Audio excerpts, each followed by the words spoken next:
Lagos, a city that never sleeps. Its heartbeat is loud, chaotic, unrelenting.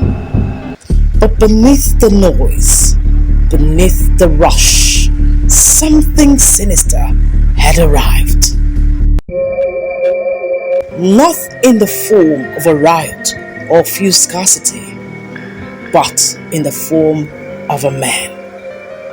One single man. His name, Patrick Sawyer. Feverish, sweating, weak, collapsing at the airport. No one knew by then that this was no ordinary sickness.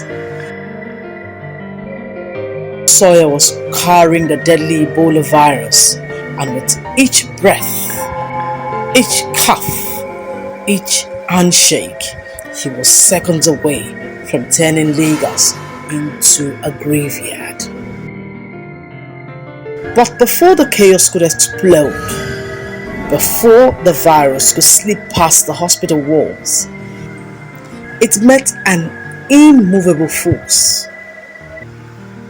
Dr. Stella Adadevoh. Dr. Stella Adadevoh had seen malaria. She had seen typhoid. She had treated fevers that could bring giants to their knees. But this was different. Patrick Sawyer was getting worse. His organs were failing. Blood seeped beneath his skin. It wasn't malaria. It wasn't typhoid. This was Ebola.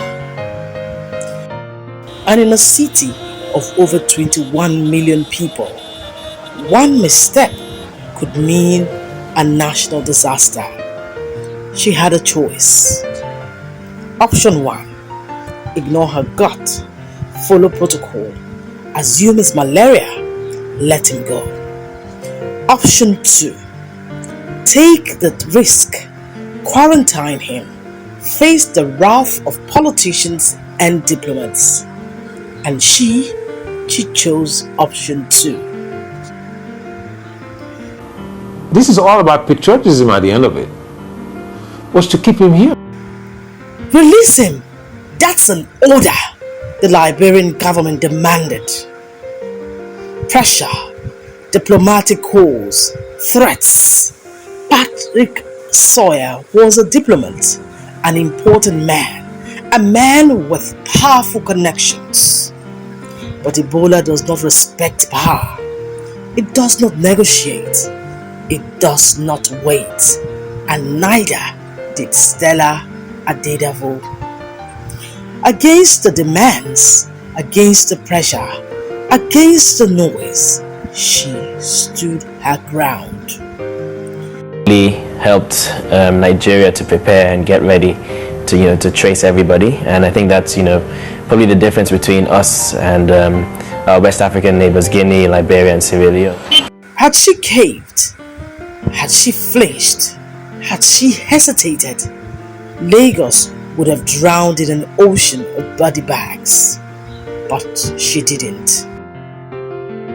Her sacrifice and her legacy have done a lot to highlight the importance of safeguarding our health sector by making sure that our health facilities are safe places for health workers to operate.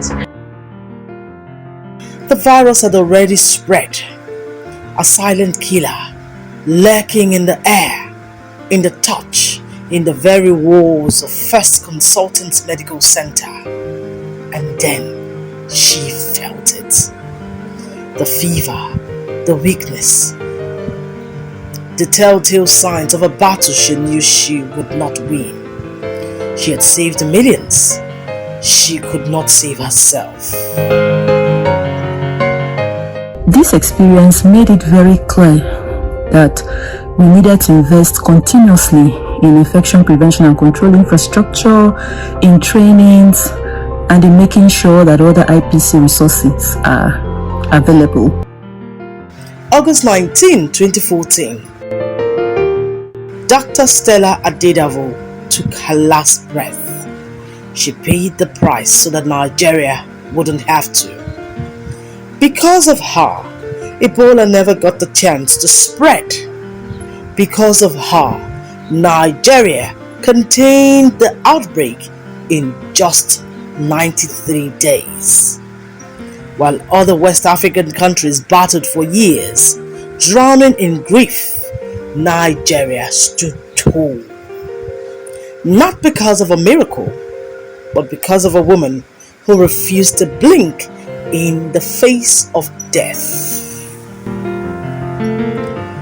She could have taken the easy way out.